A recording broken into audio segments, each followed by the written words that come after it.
सहनाववतु सहनौ पुनक्तु सह वीर्यं करवावहै तेजस्विनावधीतमस्तु मा विद्विषावहै। ॐ शान्ति शान्ति शान्तिः। श्रुतिस्मृतिपुराणानाम् आलयं करुणालयं नमामि भगवत्पाद शङ्करं लोकशङ्करं शङ्करं शङ्कराचार्यं केशवं बादरायणं सूत्रभाष्यकृतौ वन्दे भगवन्तौ पुनः पुनः।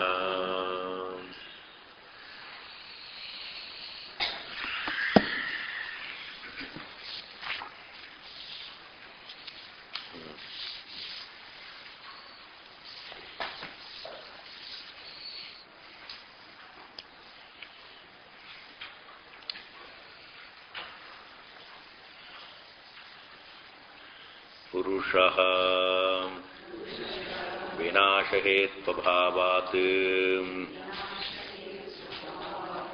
अविनाशी विक्रियाहेत्वभावाच्च कूटस्थनित्यः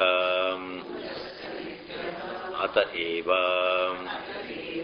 नित्यशुद्धबुद्धमुक्तस्वभावः। तस्मात् पुरुषान्न परं किंचित्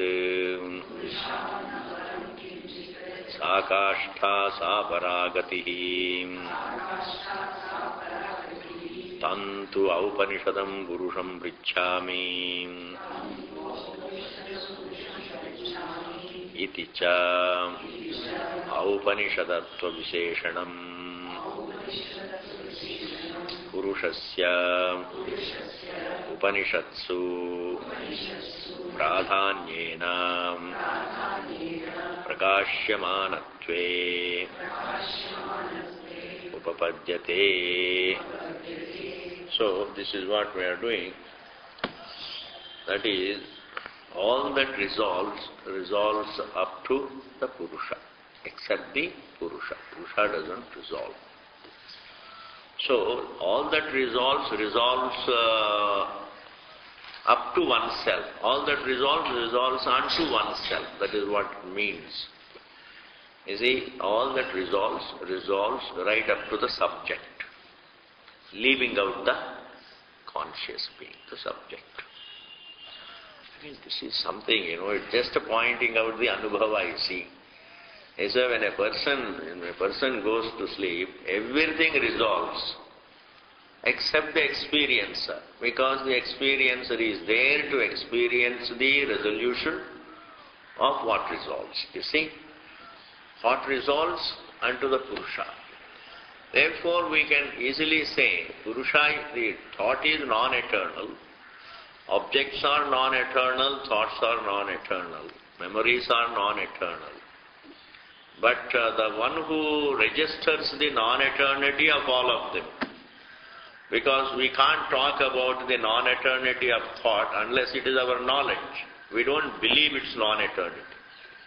Thought's non-eternity is not just a matter of belief. Thought's non-eternity is a matter of everybody's knowledge. We have to take into account that knowledge. It's not belief. That the thought appears and disappears is everybody's knowledge. And that knowledge is not non-eternal. That knowledge is eternal. Therefore, the one who sees the non-eternity of the thought is definitely eternal.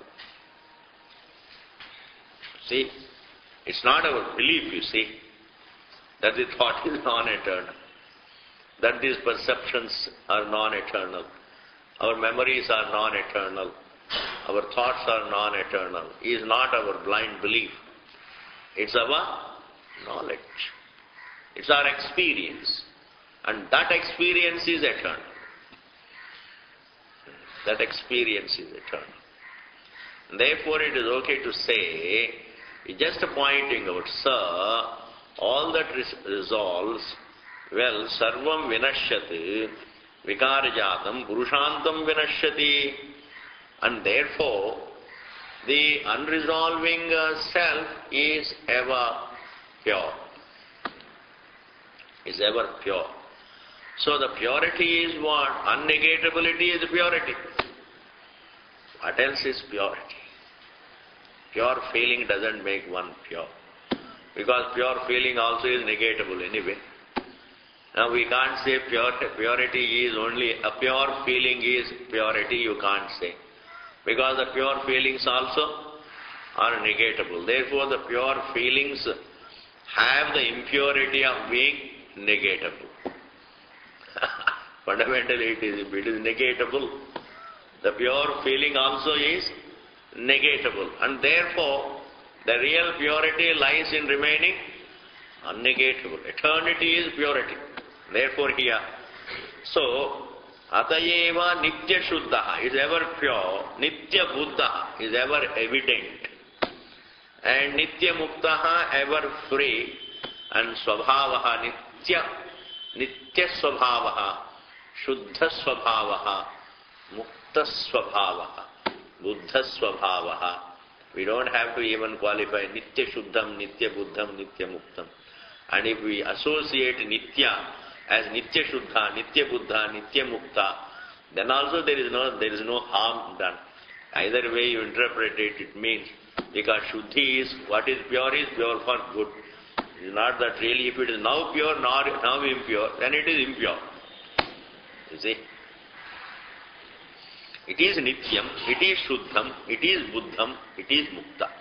That way we can take it. It is Nityam, it is Shuddham, it is Buddha, it is Mukta Swabhavaha. Therefore, Purushat Naparam Kinchit. So if everything that resolves unto the self, then the self doesn't resolve unto something. Therefore, the self, the subject, becomes the basis. Sa kashta. That becomes the kashta means what? The foundation. Means you can't go beyond it.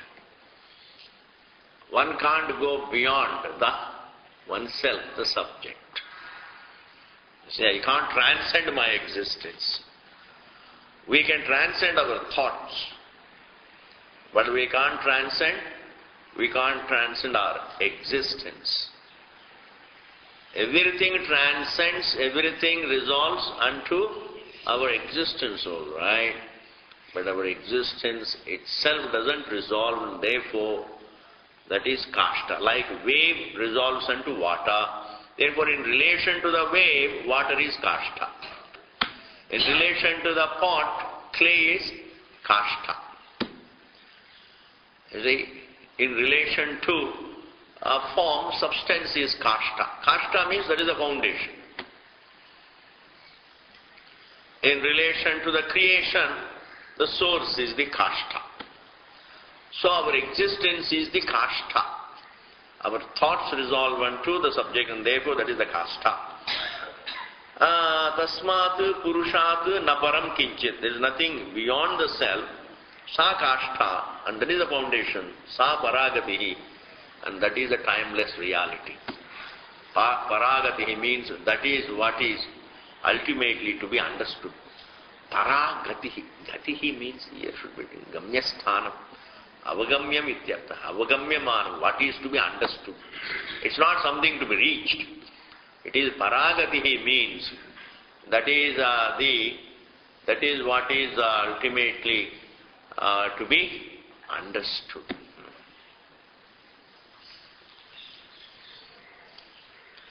So what can disappear, even if I really give all my attention to understand what resolves, that knowledge is of no use, because I learn a lot of science.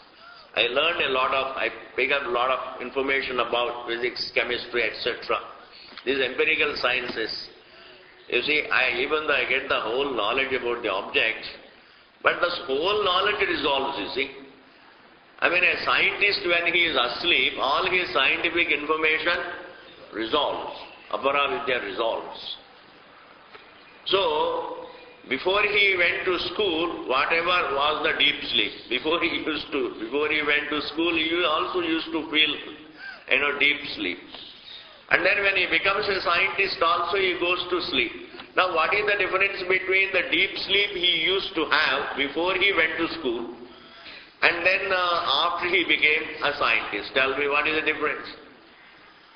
When a child goes to sleep, there is no idea I am a child. And when a child is awake, he says, oh, there is so much I don't know. I am ignorant, I am illiterate, I don't know anything. This thought that I don't know anything is there in his mind. And then later on he goes to school and becomes a scientist, all right. Okay? Then he says, I have got a lot of information. But then when a child goes to sleep, that idea that I am illiterate is not there. When a scientist goes to sleep, the idea that I am greatly informed is not there. Please understand, this so-called, what we call the information, needs scholarship, whether it is empirical scholarship in terms of empirical sciences, or scholarship in terms of karmakanda, or scholarship in terms of grammar. Any information about this world is as resolvable as the world. And therefore, when a scientist goes to sleep, all his information resolves. Therefore, what is the use of collecting information that resolves? I mean, to be very frank, what is the use of collecting all information that resolves? That is why the Shastra says, the aparavidya, the information about this world is indeed avidya. Aparavidya is avidya. Why? Because this entire information resolves. Therefore, himself is the truth.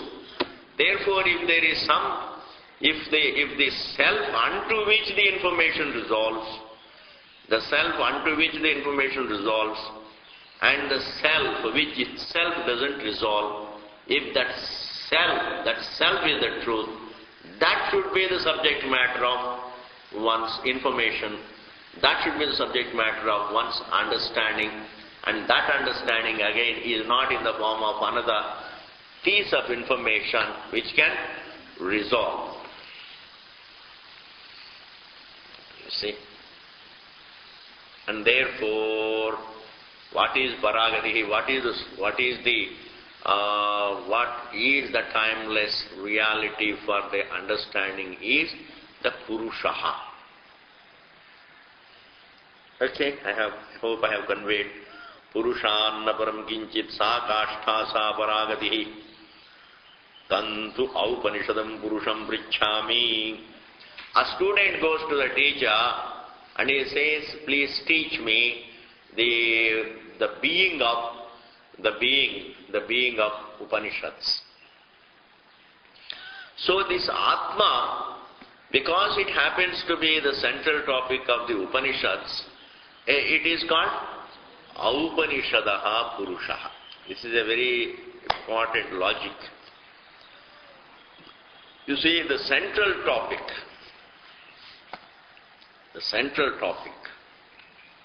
of the Upanishads happens to be the Atma. The central topic of, or I would say the sole topic, the main topic of Vedanta, the Upanishads, is Atma Vidya. It's not Karma Kanda. Vedanta doesn't talk about rituals. Rituals are not the topic. Prayers are not the topic. Worships are not the topic. Heaven and hell are not the topic. Not even material values are the topic. They may come by the way. But the topic is the Atma Vidya. Atma is the topic. Because Atma happens to be the topic of the Upanishads, now we can qualify Atma, we can describe Atma as the being of the Upanishads. as the topic of the Upanishads. Upanishadaha Purushaha means the Purusha, the topic of Vedanta. You see? Instead of translating the self of Vedanta, I would like to put it this way, the self, the topic of Vedanta. The self, the topic of Vedanta. Now, you cannot refer to the self as the self, the topic of Vedanta, unless it is a topic in Vedanta. You see,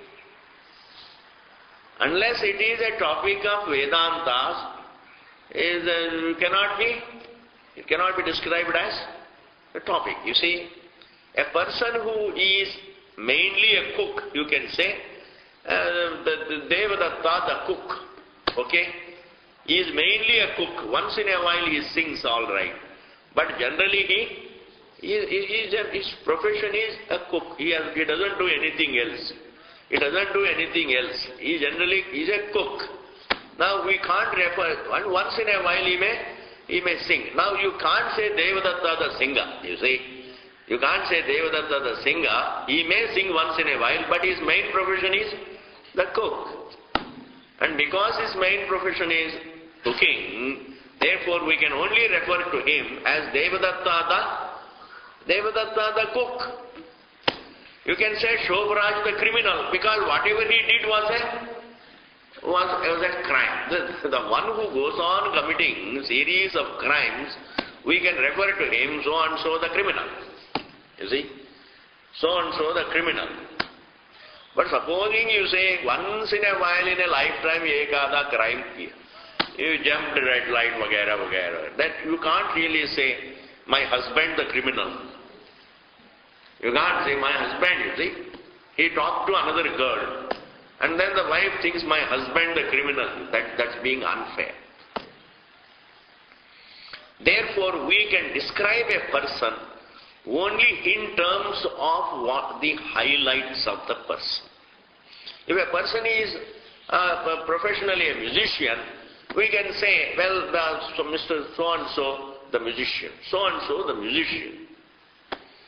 If his main profession is business, you can say so-and-so the businessman. Mr. Ambani starts learning some music, you know. He is learning some music. Now you can't say Mr. Ambani the musician. Are you able to follow? Mr. Ambani the musician you can't say. Mr. Ambani the businessman. Once in a while he may sing. In that manner, you can't, in that manner, Vedanta is described as the topic of Vedanta. Vedanta, Atma, the topic of Vedanta. That is the meaning of the word Upanishadaha Purushaha. Upanishadaha Purushaha means the Purusha, the being, the self, the topic of Upanishads. Now, this kind of description is justified only when the self is centrally the topic of Vedanta. If the self is only a very, very marginal topic, a very, very secondary topic, a very, very insignificant topic in Vedanta, a passing topic in Vedanta, then you can't really describe Atma as the topic of Upanishads. We can say Atma as we can describe Atma as the topic of Upanishads only when that is the main topic. Now what does this prove? This proves that the Purvapakshi had said, that Veda doesn't have the pages, Veda doesn't have a part in which really there is a discussion about Atma. Purvapakshi had said, you see, there is no Veda Bhaga. There is no Veda Bhaga means Veda doesn't talk about Atma. The whole Veda talks only about rituals. The whole Veda talks about worships. The whole Veda talks about upasanas. But Veda doesn't talk about the Atma. And even when it talks about Atma, it talks about Atma only as a matter for prayer and worship, not as a matter for knowledge. this particular argument given by the Purvapakshi is being answered by the Siddhanti when he says, my dear sir, Atma happens to be the main topic of Vedanta, and that is why it gets the epithet, it gets a title. Atma gets the title. The title is what? That Aupanishadaha Purushaha. So a student, when he goes to the teacher, he always says, please teach me the topic, please teach me the self, the topic of Upanishads. Tantu Aupanishadam Purusham Prichhami. Prichhami means, I am asking you. The student says to the teacher, saying, my dear teacher, hey Guru, please teach me the Atma, which is the topic of the Upanishads. That means this is referred to, the student's reference is Shastra's reference. The student's reference to Atma, the student's reference to Atma as Aupanishadaha Purushaha is Shastra's reference to Atma as Aupanishadaha Purushaha. Therefore, if Atma is the central topic of the Upanishads, then how can you say there is no topic called Atma in Veda? Therefore, Tanto Upanishadam Purusham Prichhami iti cha, in this manner, Aupanishadatva Viseshanam, this particular title given to Atma as the topic of Upanishads. This is called Viseshanam, this is called title. It's like, you give a description. Unless a person commits lot of crimes, you can't give him the title, the criminal. Unless he is professionally a politician, you can't give him the title, the politician. The politician. Similarly, we can't really we can't give Atma the title as the subject matter of the Upanishads unless it is centrally the topic of Upanishads. This Viseshanam, Aupanishadatva Viseshanam, this particular attribute, this particular description of Atma as the Purusha of Upanishads, as the being of the Upanishads, as the topic of the Upanishads, this particular Viseshanam, well, Upapadyate, then take the last verb, becomes justified. This particular title, that the Atma is the topic of Vedanta, that it is the being of Vedanta, becomes justified.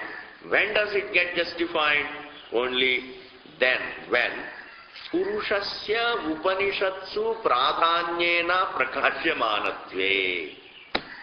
Purushasya Purushaka Upanishatsu, in the Upanishads, Pradhanyena means what? As the main topic, Prakashyamanatve, when it is unfolded. Prakashyamanatve, Sati Saptami. Only when the Atma is dealt with mainly, if Atma is discussed mainly in the Upanishads, then the Atma can be described as Upanishadaha Purusha. Atma, the topic of Vedanta. Atma, the topic of Upanishads. Atma, the topic of Shabda Pramanam. Atma, the topic of Vedanta. You can say only when Atma is the sole topic of Vedanta. Are you able to follow? Now, this is one point. If you have grasped it, it's great. If you have not grasped it, try to grasp it. This is one point. We can describe Atma as the topic of Vedanta only when it is the central topic of Vedanta. Point number one. Supposing Vedanta were the topic of many other things. Atma can be the topic of Vedanta. Atma can be the topic of the sense organs. Atma can be the topic of the inference, Anumana. Atma can be the topic of imagination. Atma can be the topic of belief. Are you able to follow? Atma can be the topic of the perception.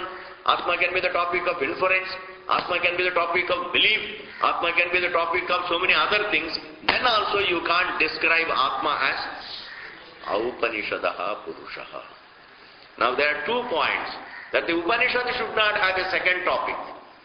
Upanishad should not have a topic other than Atma. Nor Atma should be available for any other paths, for any other means. Atma should not be the topic of Pratyaksha. Atma should not be the topic of the eyes and ears. Atma should not be the topic of the eyes and ears. Atma should not be the topic of the sense data based inference. Atma should not be a topic of beliefs. Atma should be the topic of only Shabda Pramana, because Upanishad happens to be Shabda Pramana. Therefore, we describe Atma as the topic of Vedanta, as the topic of the Upanishads, as the topic of Shabda Pramana. We can describe this particular description of Atma in this manner is justified only when it is the topic of only when it is the topic of Shabda Pramana, when it is not the topic of Pratyaksha, Anumana, Arthapatti, Anupalapti, Upamana, these. Both points. So neither Atma should be available for any other faculty. Atma should not be available for any other sense perception. Atma should not be available for perception and inference.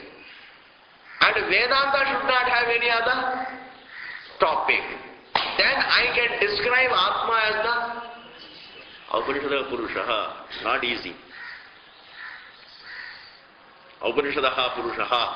This particular title Atma gets only when it is the sole topic of Shabda Pramanam and when it is not the topic of any other Pramanam.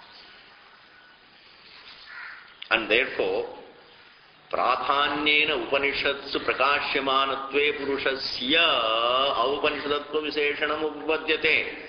This particular title that the Atma is the topic of Vedanta becomes justified only when that is the topic of Vedanta and it is not the topic of any other.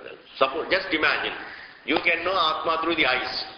Just to think about it, I can know the Atma through the eyes. I can also know the Atma through Vedanta. Now can you create an epithet like this, that the Atma, the topic of Vedanta? I can't say, because it is the topic of the eyes also. If it is the topic of the eyes also, then how can I really say that it is that topic? It is that topic of Vedanta. But Vedanta does describe Atma as that topic of Shabda Pramana. Are you able to follow? Now please see, Upanishad Pradhanyena Prakashyamanatve Upadyate Adaham Bhuta Vastu Paraham Veda Bhagaham Nasti Iti Vachanam Sahasamatram. Adaha, therefore, Bhuta Vastu Paraha. Bhuta Vastu Paraha means committed to talking about a fact, a reality, as different from an action. We have to understand these 2 words. One is a Vastu. Vastu means a fact. Like this is there. I don't really do anything. It is just an object of my knowledge. It is a physical fact. It is a physical fact. Because I don't use my will to illumine this thing, whether I like it or not, when it is an object of my perception. This whole universe is an object of my knowledge. Therefore, independent of our choice, independent of our will, you see, the universe gets known to us. We know it. We don't know the universe. It is not that we know the universe by our will, by our choice. So this is called a physical fact. This is a physical fact. Forms are physical facts, sounds are physical facts, objects of taste, touch, smell are all physical facts. In Sanskrit it is called Vastu. Vastu. That which is there. Asti.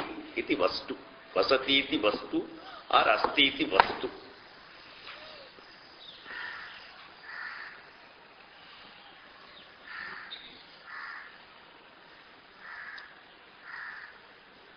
Now, just as the universe is a physical fact, the one who is aware of it is also called vastu, a conscious fact.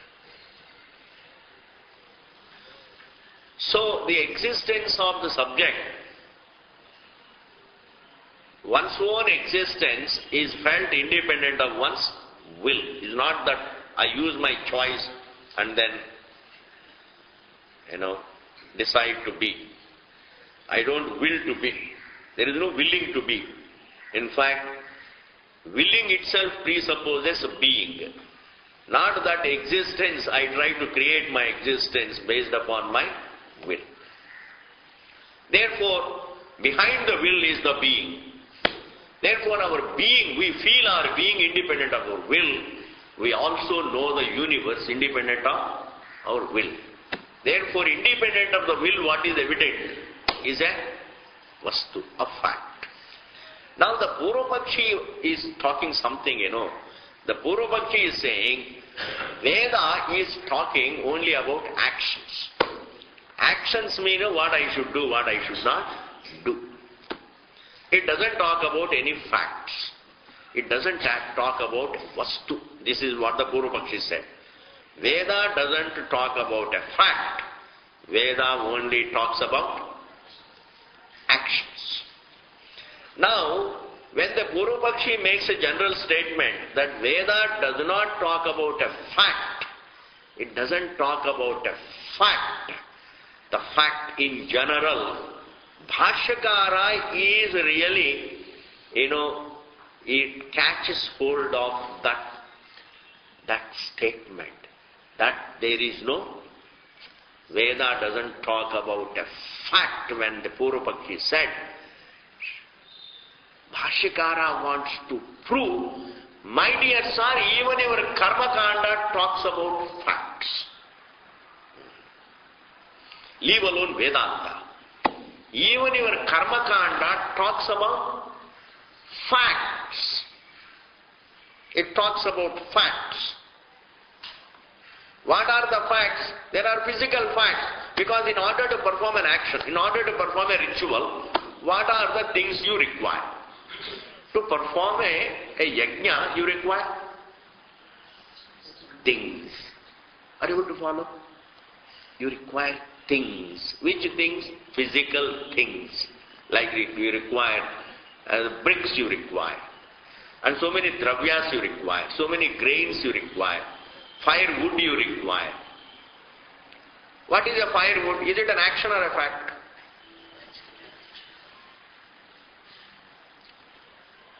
Firewood is a physical fact. Firewood is a physical fact. Fire itself is a fact. Firewood is a physical fact. Grains are physical facts. Bricks are physical facts. Now these facts are indeed talked about as the facilitators of action. They may be there, that is their prayojan. But the Veda does refer to these physical objects. So if Karmakanda can refer to physical facts, that means Veda does talk about facts. Then Veda can also talk about another fact, which is a conscious fact. Also talk about a conscious fact. And therefore your statement that the Veda does not talk about facts at all is a bluff. That the Veda does not talk about facts at all is not true. This is the point that is highlighted in the coming line. Now you read this. Ataha bhuta vastu paraha vedavagaha. Ataha therefore bhuta vastu paraha. Referring to a fact. Bhuta vastu means an already obtaining fact. Vastu is a fact. Bhuta vastu means an obtaining fact. and obtaining facts. Bhutavastu paraha means committed to talking about statements, talking about the obtaining facts. Veda bhagaha, a part of Veda. Nastiti vachanam is not there. It is sahasamatram. It's a mere bravado. It's a mere bravado, an empty statement. It's a bragging. It's an empty bragging. Like, a person who can't even walk properly, he is very old, 80 years, 90 years old person, he says, I can go up the Everest and come back. I can climb the Everest. I can climb the Everest and come back by evening when he says, what is that statement? Sahasamatram. It is only sahasamatram. It's not true. I can buy up mittal. What is it? Sahasamatram. Sahasam means bravery. Sahasamatram means bravado. Sahasam means bravery. Once we say sahasamatram, it's a mere bravery means bravado, mere bragging. And therefore for the Purvapakshi to say that Veda doesn't talk about facts is a sahasamatram. Why? Because as he is going to show, in fact, even to perform an action, you require objects. Without objects, how are you going to perform an action? Reaching a place is an action. But in order to reach a place, I have to take the help of objects. If I take the help of a car, then I am taking the help of an object, which is a fact, which is a physical fact. You see, when I walk and reach, really walking is an action. But then in order to walk, I have to take the help of the feet. But the feet are physical facts. And therefore, how can Karmakanda talk about actions without talking about objects? And if it can talk about objects, the physical facts, it can also talk about a conscious fact. How can you really phonetically say there should be no reference to facts? In fact, the rule of Vedic teaching is different from what you think. Veda is meant to talk to man what is useful for him, that's all. Saprayojana. Veda is meant to talk to man what is useful for him. If action is useful, well, actions are talked about. And actions are useful in the short term, and self-knowledge is useful in the long term. Ultimately, that is what he wants. And therefore, in fact, man is interested, man is in need of only these four things, dharma, artha, kama, moksha. And dharma, artha, kama you achieve only through karma, and therefore the Veda talks about karma. And when it comes to liberation, it comes through self-understanding, for which he has to talk about the self. Therefore, the rule that the Veda follows is that you should talk to the jiva what is useful to him. There is no hard and fast rule that you should talk only about actions, you should not talk about facts. And supposing you take the stand that only actions are useful, facts are not useful, then why do you use the facts for actions? If you say actions are useful, facts are not useful, if facts are not useful, then objects are not useful, then why do you use the objects even to facilitate your actions? So if you are using the objects, that means you are using the physical facts to facilitate the action. In the same manner, Vedanta also can talk about a conscious fact which can facilitate freedom, which can facilitate negation of ignorance and bondage. Why not? This is all going to be the topic, this. Now please see, ataha bhuta vastu paraha vedavagaha nasti divachanam sahasamatram yadapi shastra tatparya vidam anukramanam drishto hitasyarthaha karmavabodhanam ityevamadi tadharma jignasa vishayatvat vidhi pratisheda shastra abhiprayam drashtavyam. We saw Jaimini vakyam we saw before, amnayasya kriyarthatvat anarthakyam adudarthana. And he also said, drishto hitasya arthaha karmavabodhanam. Now, these vakyas, meaning Jaimini who wrote Karma Mimamsa, that Jaimini himself says that any vakya, any statement which is not talking about action is useless. Meaning only teachings about action are useful. Statements of action are useful. Any statement that is unrelated to action are useless. Words unrelated to action are useless. Sentences unrelated to action are useless. This is what Jaimini said, which was quoted here before by the Purvapakshi. Amnayasya kriyarthatvat anarthakyam atadarthana. All teachings unrelated to actions are useless. Now Bhashyakara cannot say that Jaimini is wrong. Hey, Jaimini is right. And what he means is right. What he says is right. That this particular rule, that words, sentences, statements unrelated to rituals are useless, this rule applies only in Karma Kanda. It doesn't apply to the entire Veda. Within Karma Kanda, what are the words doing unrelated to karma anyway? What are the sentences doing in Karma Kanda unrelated to karma? Are you able to follow? In Karma Kanda, every word must have relation to the karma. Every sentence must relate to karma, because that is why it is called Karma Kanda.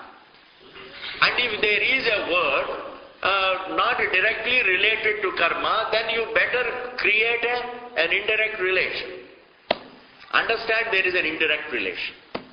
If there is no direct relation, then you must understand there is indirect relation. That means every word in Karma Kanda is related to karma. Every sentence is related to karma in Karma Kanda. Therefore, any word unrelated to karma, any sentence unrelated to karma is of no use, quote unquote. This particular principle, this particular rule, which Jaimini gave, is right, and it applies only to Karma Kanda. It doesn't apply to the whole Veda. Are you able to follow? Whereas Purvapakshi is thinking that this particular rule applies to the whole Veda, including Vedanta.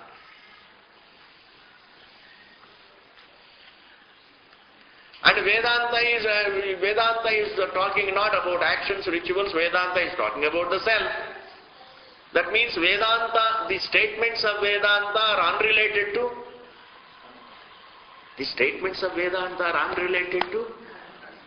action. The statements of Vedanta are unrelated to action. And the Purvapakshi thinks therefore they are all useless. But because they are found in Veda, we have to invent some utility. Means what? Connect it to Karma Kanda and make them useful. So, if Brahman is Satyam Jnanam Anantam, if Brahman is unlimited, that statement that Brahman is unlimited is of no use. But how do we make it useful? Hey, worship Brahman as unlimited. That worship is an action. Therefore, the description of Brahman as unlimited is meant to facilitate your worship. The description of Brahman as Satyam Jnanam Anantam, the description of Brahman as eternal, this description of Brahman as Shuddham, this description of Brahman as Atma, this description, the entire Vedantic description of Brahman, is there. By itself it is useless, but as the facilitator of your worship of it is useful. In this manner, interpret the whole Vedanta in the sense of prayer and worship. When you interpret the whole Vedanta in the sense of prayer and worship, then Vedanta is made useful. This is how Purvapakshi is thinking. Now, the answer that Bhashyakara is giving is, this particular rule that Jaimini gave, that any statement unrelated to action is useless, this rule applies only to Karmakanda, not to Vedanta. That is said here. Yadapi means jo bataya tha, as regards what was said before. Yadapi, as regards what was said before. Because he is now recalling all the arguments given by the Purvapakshi before. Now he has to answer every argument in sequence. He has already answered the argument that there is no Veda Bhaga, there is no Veda Bhaga, there is no Veda Bhaga talking about a fact. There is no Veda Bhaga talking about the fact. In fact, the same argument is continuing in this also. As regards what was said, Shastra Tatparya Vidam, those who understand the vision of the Veda, Anukramanam, their statement. As regards the quotation, as regards the statement of the wise that you cited, तात्पर्य को जानने वालों की बातों को आपने coat किया था, उसके बारे में here is my answer. यद्यपि शास्त्र तात्पर्य विदाम, तात्पर्यविद, षष्ठी बहुवचन means तात्पर्य विदाम, शास्त्र तात्पर्य विदाम, अनुक्रमणम. Anukramanam means what? Their abhipraya. Anukramanam means abhipraya. You have quoted the view of the wise. What is that view? Drishto hitasyartaha karmavabodhanam. The purpose of the Veda is known to be karma avabodhanam, teaching man various actions. Karma avabodhanam, karma ka jnana, instructing man in various actions, helping man how to perform actions, helping man how to perform duties, helping man how to perform religious actions, and helping man how to perform secular duties. Karma ka avabodhana. This is exactly the job of a Veda. This is how the wise thought. And this is what you quoted here. Drashtavyam karmavabodhanam ityevamadi, etc. As regards what you said before, that the wise always thought that man should be taught only his empirical duties and religious rituals. This is what you said. As regards, you quoted the wise man's view that as per Veda, action is all important. Action is all important. Therefore, Veda is supposed to teach only actions. And as regards what you said in this manner, here is my answer. What is the answer? Tad dharma jignasa vishayatvat. Tad dharma jignasa vishayatvat. This rule applies only to dharma jignasa. This particular rule applies only to dharma jignasa. That the Veda should talk only about karma and nothing else. This particular rule applies only to karma kanda. Dharma jignasa means karma kanda. Dharma jignasa vishayatvat. Vidhi pratishedha shastra abhiprayam drashtavyam. This is only Vidhi pratishedha shastra abhiprayam drashtavyam. This must be interpreted to mean that this rule applies to only Vidhi pratishedha shastra. The Vidhi pratishedha shastra means the karma kanda. So the karma kanda's view is that really karma kanda should teach only karma. Therefore, when Jaimini also said, well, any vakya that doesn't talk about action is useless, he is only talking about karma kanda. Vidhi pratishedha shastra abhiprayam drashtavyam. This should be understood, this should be applied only to the Vidhi pratishedha shastram. This should be applied to only dharma jigyasa. It should not be extended to beyond karma kanda. And therefore, neither we are displeasing Jaimini by saying what Jaimini says is wrong, nor are we applying it to the whole Veda. You see, we can't say what Jaimini says is wrong because he is a Dharma Mimamsaka. He is a Dharma Mimamsaka. Now, Brahma Mimamsaka cannot come and say Dharma Mimamsaka is wrong. The eyes can't disprove what the ears say. So, badi baat hai ji. The eyes cannot come and contradict what the ears. Because ears are a pramanam in the matter of the sound. Eyes are a pramanam in the matter of the form. So the eyes can't contradict what the ears say, ears reveal, nor ears can contradict what the eyes reveal. So between the eyes and ears there is neither agreement nor disagreement. हाँ जी, ये बहुत बड़ी बात है. This is what is called really peaceful coexistence. Eyes have one realm, ears have another realm. They have neither agreement nor disagreement. Because they don't have the same topic. Between an engineer and a doctor, what agreement can be there and what disagreement can be there? Doctor is talking about something and engineer is talking about something. There is neither agreement nor disagreement. Therefore, the doctor can't say engineer is wrong. Similarly, a Brahma Mimamsaka can't say Jaimini is wrong. And therefore, we understand, what Jaimini says is right, because that applies to only Karma Kanda. Doesn't apply to Vedanta. This is Drashtavyam Apicha Amnayasya Kriyartatvat Anarthakyam Adadarthanam Ityetat Ekantena Abhyabhagachatam Bhutopadesham Anarthakya Prasangaha. All the same vakyas. Now here is the vakya which we were talking. Amna apicha, for the Amnayasya means Vedasya, of the Veda. Kriya arthatvat.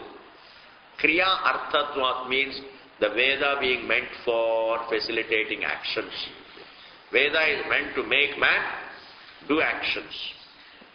Amnayasya kriyartatvat. Anarthakyam, futile. Atadarthana means akriyarthanam. Arthanam vakyanam. The vakyas which are not talking about the tat kriya, the vakyas that are not talking about the kriya are all anarthakyam. They enjoy futility. Atadarthanam vakyanam, akriyarthanam vakyanam, anarthakyam. Akriyarthanam vakyanam, anarthakyam. Anarthaka means futile. Anarthakyam. They enjoy the state of being futile. Why? All the statements unrelated to actions should be futile. Why? Because The whole Amnaya, the whole Veda is meant to teach man actions. Amnayika, Kriyarthatvat is meant for the purpose of Kriya, and therefore any statement in the Veda unrelated to action would be futile. Is a Jaimini Vakya. This you quoted, He Purupakshi. This particular Vakya, Anarthakya Padadarthana, Ityetat, this particular Vakya, Ekantena Abhyupagacchatam. Those who take it literally.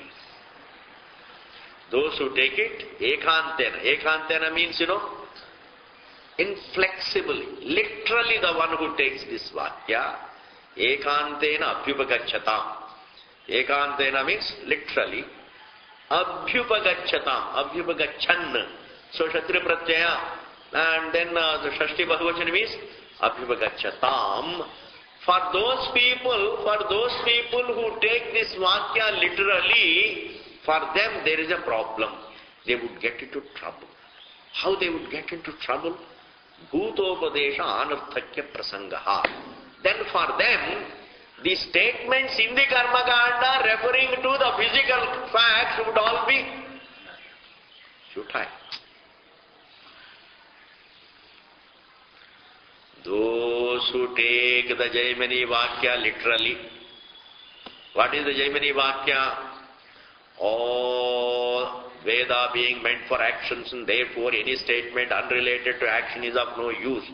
This whole Vakya, the one who takes literally, if a Karmakandi takes this Vakya literally, then he will get into trouble because his own Karmakanda talks not to, there are Vakyas talking about actions, there are also Vakyas talking about physical facts.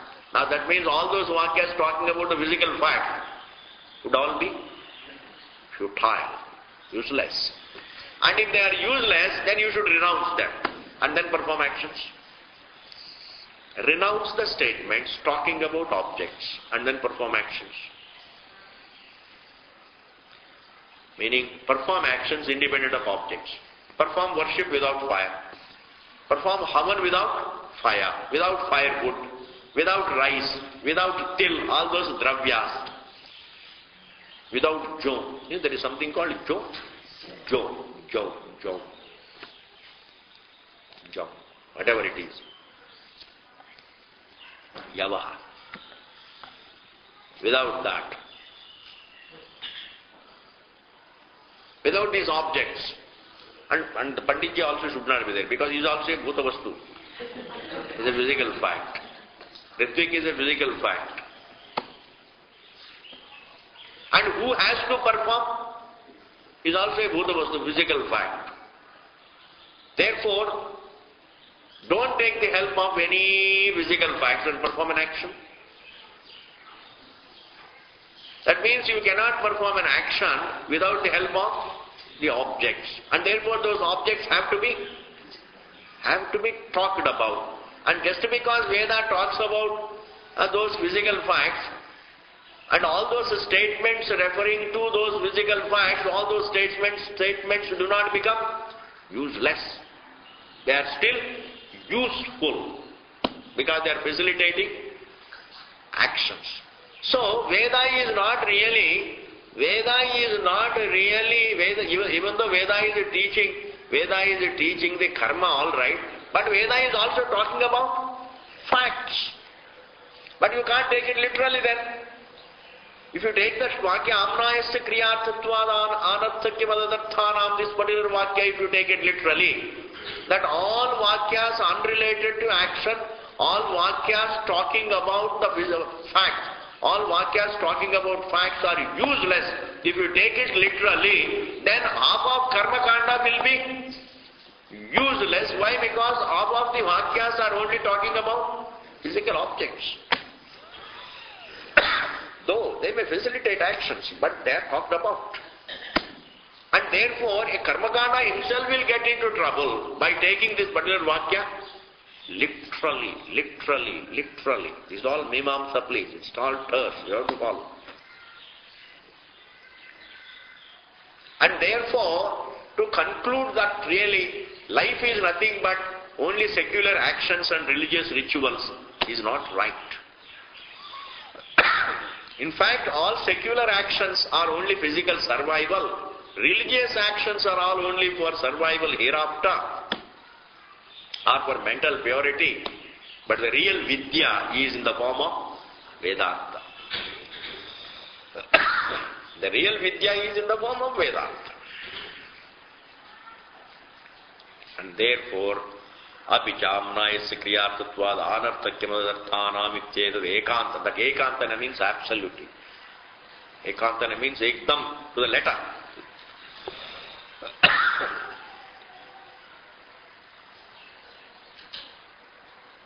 The one who takes that Vakya literally, ekantena, abhyavagachatam. For those people who accept this Vakya literally, for them what would be the problem? Bhuta upadesha anarthakya prasangaha. There would be a problem of karmakanda Vakyas talking about the physical facts becoming redundant. Bhuta upadesha. Bhuta upadesha means what? Facts ko upadesh karne wala. Bhuta means vastu. वस्तु को उपदेश करने वाले जितनी वाक्य है कर्मकांड में वो सारी वाक्य अनर्थ हो जाएगा. ये आपके लिए मंजूर है? हे कर्मकांडी, आपके लिए मंजूर है कि that there are vakyas in karmakanda and all the vakyas in karmakanda are talking about all the physical facts are all useless. If they are useless, then you should renounce them and then perform karma. Can you do that? And therefore, can you take this Vakya literally? Amnayasya kriyartatvad anarthakyamadarthanam. And therefore, we have to interpret it to mean only karmakanda. It may talk about actions and it may talk about objects, but related to actions. Related to actions. And Vedanta may talk about a fact unrelated to action. As long as it is useful, it's valid. But anyway, what is the fundamental principle of all teaching anyway? The fundamental principle is it should be prayojanam. It should be useful for me. It should be useful for everybody.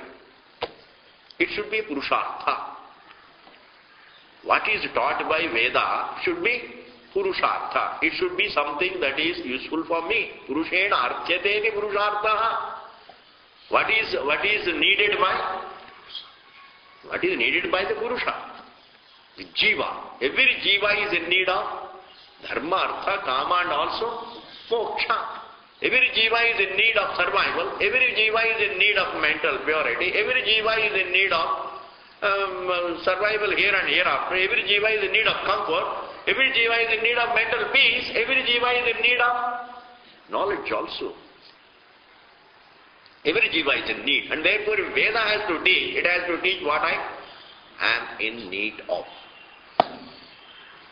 And therefore, to take a stand that Veda should teach only, as a rule, it should teach only actions and it should not teach a non-action, that's wrong. I say Veda should teach what is useful. It should not teach what is useless. Bas.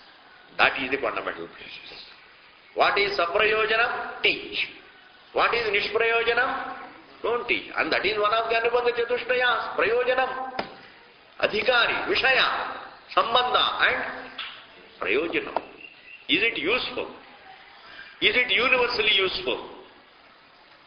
What is universally useful should be the topic of Veda. And what is universally useful need not be mere rituals. What is universally useful need not be prayers and worships. What is usefully worship?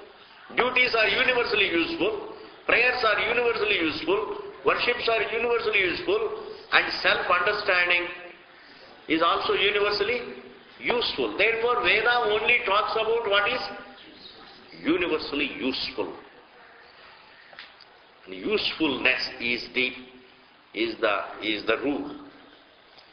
Usefulness is what determines the interpretation of Veda. You see, if it is not useful, what is use? Clear? In this manner, Bhashyakara goes about refuting the Purva-Paksha and unfolding the validity of Vedanta. Rituals have their place, Vedanta has its place. Neither Vedanta refutes rituals, nor rituals can refute Vedanta. Rituals are useful, for material results. Vedanta is used, self-knowledge is useful for self-liberation. There is no mutual refutation.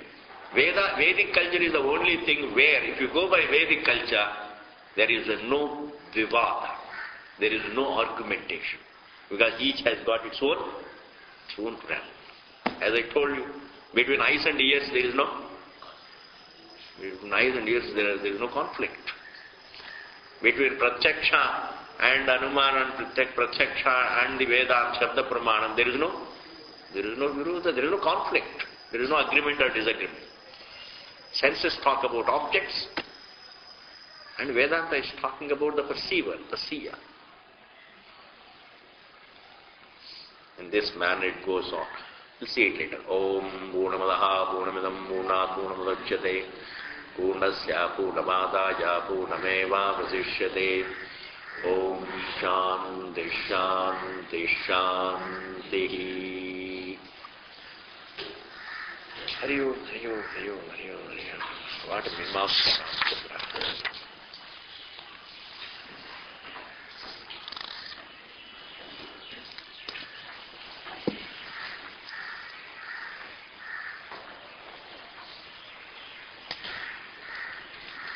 This is called Brahma Mimamsa. Brahma Sutras is called Brahma Mimamsa. Like Jaimini did Dharma Mimamsa, this is Brahma Mimamsa, Sharira Mimamsa, Uttara Mimamsa. These are all different names. So what you are doing is a very, very profound text. One thing.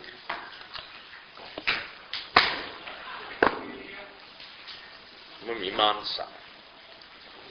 When you do Brahma Sutras, generally in the traditional style is, the person who teaches Brahma Mimamsa has to be taken on an elephant to the class. Not able to follow. He has to be taken on an elephant. The teacher is taken with all that music said. And then he alights and then he goes to the class. And then the class ends. Or he is taken in a palanquin and all that. That means in the olden days, Brahma Mimamsa was looked upon as something great. That you have time in life to sit and think about truth is a rare thing. That a person, this jiva, in this struggle for survival in life, finds some time to sit down quietly and think about what the truth is. Ekada Ganta Bait Gate. It's a rarest of the rare, and therefore, that is why the Shruti also says, Shravanayapi Bahubiryo Labhya Runvandoyam Navidyuhu Bahavoyam Navidyuhu Ascharyo Vakta. The one who teaches is a Vanda, the Kushalosya Labda, the student is a Vanda, and the one who listens to it is a Vanda, the one who understands it is a Vanda. This is all nothing but Vanda. Why? Wonder means what? Very rare. Not easy to turn one's attention to oneself. Even though everything I want for myself, but I don't give my attention to what I am. This is something funny, you see. I want everything for me, for me, for me. But what is this me? What is this me? It looks like really, you see, it looks like a black hole. Because I go on putting things, but still I don't feel full. I put everything, understand? No, I put forms in it, tastes in it, touches in it, smells in it. Every day I am enjoying, every day I am in the whole universe I am consuming. I am putting everything. But I still remain empty. Am I a black hole? What is this me?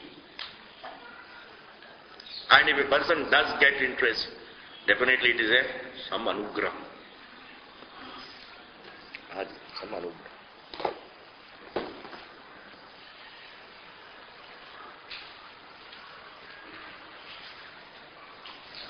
Hari Om Namah Shivaya.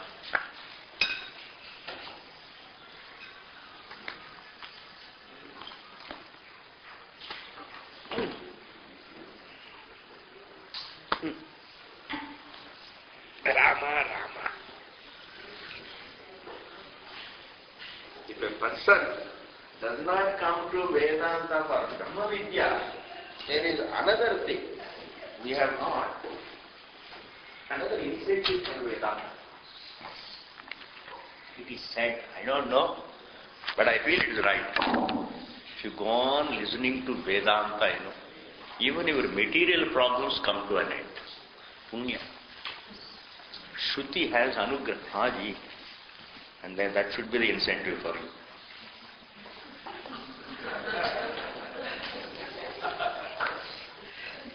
You should go on listening to begin with, where that Shruti anugraham itself, if you go on studying Shastram, it will have its anugraham. Shruti has anugraham. It will pull you out of problems. I have that, because it comes to the law of karma. Because listening to the Shruti means, the Vakyas are all referring to the Paramatma, you see. Therefore, either you are understanding or you are doing Upasana anyway.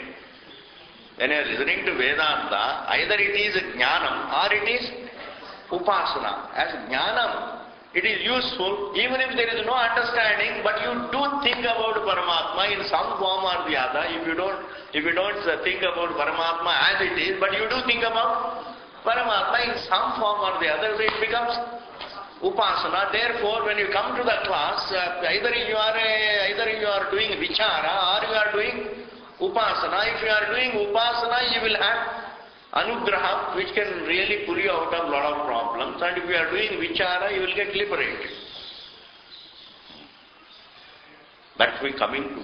And for 1 hour you can't do Upasana, I am telling you. Even sitting in the temple, you can't do 1 hour Upasana. But sitting in the class, you can do 1 hour Upasana. I mean, if there is a student who is not understanding, but he is simply thinking, but then also, he is Upasana. I don't want my classes to be converted to Upasanas. But even if somebody tries to convert it into Upasana, sitting in the temple definitely will wander. But here the mind is kept, you are all the time thinking about the topic, and therefore it is 1 hour Upasana. Haji, therefore, and there is a third incentive, either Brahma Vidya, or Brahma Upasana, or Brahma Anubhava. What is Brahma Anubhava? You go to Sushupti. When you go to Sushupti, you are free from Jivatvam. Brahma Anubhava means Jivatva Pradisheda. So the Sushupti is useful, Upasana Anugraha is useful, Jnanam is useful. In no way can Vedanta class be, harmful. It is useful. In some way or the other, it is useful. I look upon Vedanta class in that manner. Anybody who comes, even if he comes and sits and sleeps off in a satsang, he will get some anugraha. At least for that long he is not doing anything wrong. For that long there is no vyavahara. And freedom from vyavahara means freedom from musibat. Because by doing vyavahara you can commit so many mistakes. It is avyavaharya.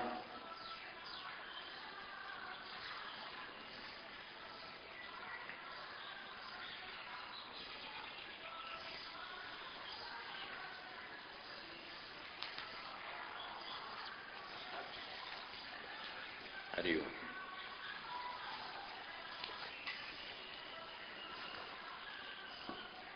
We had a brahmachari called Sushupta Chaitanya.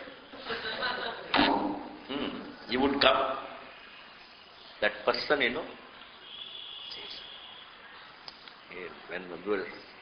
when we were studying, you must have met him later on, that person. Maharashtrian boy. His old name I remember. His old name is Kulkarni. His name was Kulkarni.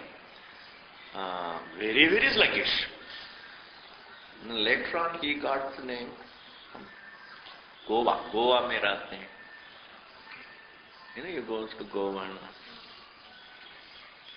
he's taken sannyas. He would come to the class and go to sleep. Even before Sahana Bhavati is over, he is fast asleep. And the people would never not sit close to him because he is making sound also. Snoring. And when he is snoring, people get distracted. Swami also said, just leave him. How many times can you wake him up? You have to appoint another person to keep him, shaking him all the time. And then he wakes up and he gets bewildered, where am I?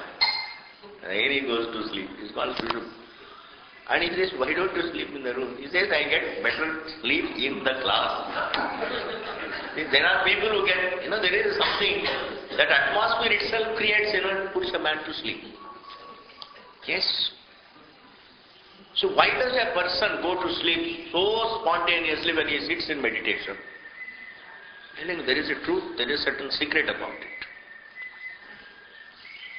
There is a certain secret. You close your eyes means, certain, you pacify the mind, it falls asleep. You pacify the mind and then don't think, it goes to sleep. That's why Gaudapada only warns against only sleep. Laye sambodhaye chittam. You see? Whenever the mind falls asleep, feels sleepy, better to wake it up, because either man is working or he is sleeping. If he is not working, he is sleeping. Now, in order to study Vedanta means I should not be working and I should not be sleeping. I should keep quiet and be awake to analyze the three avasthas. Therefore, if a person has to make extra effort for that, if he doesn't make extra effort, then he falls asleep.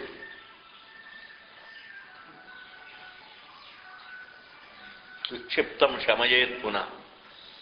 Laye sambodhayet chiptam. Chiptam shamayet puna. When it is distracted, you pacify it. When it falls asleep, you keep it awake. Whenever you do shamayet, pacify, when you make it peaceful, then it is prone to, when you make mind peaceful, then it's prone to fall asleep. Because the prelude to sleep is what anyway? The prelude to sleep is pacification. You close your eyes and you close your memory. You are pacified and go to sleep. And similarly through meditation, you create the prelude for sleep. Meditation is a prelude for sleep. And once you create that prelude for sleep, and then you fall asleep. Haji. Therefore, class is a beautiful prelude to sleep. It can create that prelude.